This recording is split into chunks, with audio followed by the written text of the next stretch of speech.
17 सितंबर 2007 की एक सुबह आजाद कश्मीर रेजिमेंट के कमांडर के सामने एक उम्र रसीदा शख्स आ बैठता है। लिबास दरीदा, जुबान खामोश और इशारे से बताता है कि वो ड्यूटी पर वापस आ गया है। बोलने से माजूर है, कागज पर लिखता है 33-5-139। कमांडर चौंक उठता है और कहता है, व्हाट?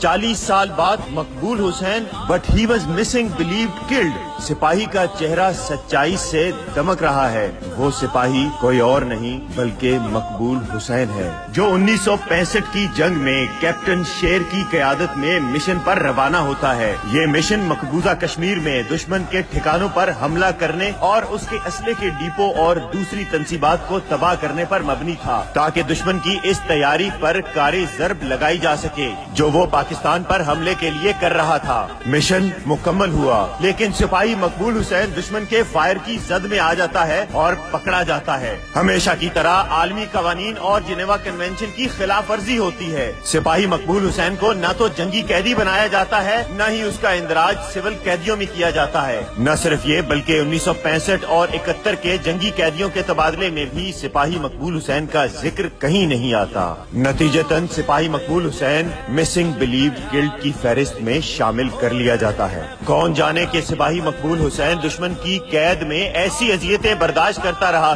जिसकी इंसानी तारीख में कोई मिसाल नहीं मिलती। कैदे तन्हाई, तंगो तारीख, दिन रात, मौसमों की सख्ती, इंसानियत सोज मजालिम, जानवरों की तरह रींगने का हुक्म, इंसानी आज़ा की तकलीफ के ऐसे ऐसे हरबे जो हैवानियत और बर्बरियत की नाकाबिले यकीन मिसाल हैं। दुश्मन सिर्फ एक ही मुतालबा करता, बोलो जो हम जानना चाहते हैं। इस बहादुर और निडर सिपाही पर खूंखार कुत्ते छोड़े जाते हैं जो इसकी पिंडलियां चबा जाते हैं, लेकिन ये अपने मौक़िफ़ पर डटा रहता है और अपनी जुबान से एक लफ्ज नहीं बोलता।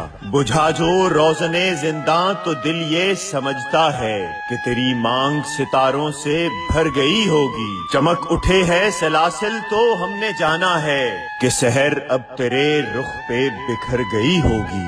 मकबूल हुसैन की जुबान पर सिर्फ एक ही नारा था और वो था पाकिस्तान जिंदाबाद, पाकिस्तान जिंदाबाद। यहाँ तक कि कैद खाने की तमाम दीवारें सिपाही मकबूल हुसैन के खून से रंग जाती हैं। वो हर जगह ये लिख देता है, पाकिस्तान जिंदाबाद, पाकिस्तान जिंदाबाद। मगर शायद दुश्मन में इतनी वुसअत न थी कि वो मकबूल हुसैन की जुबान से ये नारा दोबारा सुन सकता, लिहाजा उन्होंने मकबूल हुसैन की जुबान काट दी और फिर सन 2007 में उसे नफ्सियाती मरीज बनाकर पाकिस्तान धकेल दिया जाता है। मगर दुश्मन ये क्या जानता था, जो चुप रहेगी जुबाने खंजर, लहू पुकारेगा आस्तीं का। जिसे वो नफ्सियाती मरीज समझ के छोड़ देते हैं, वही सिपाही मकबूल हुसैन 40 साल बाद अपनी ड्यूटी पर दोबारा हाजिर होता है। वतन परस्ती, फर्ज शनासी, कुर्बानियों, इसार और साबित कदमी की अजीम रिवायात का पासबान गुज़श्ता रोज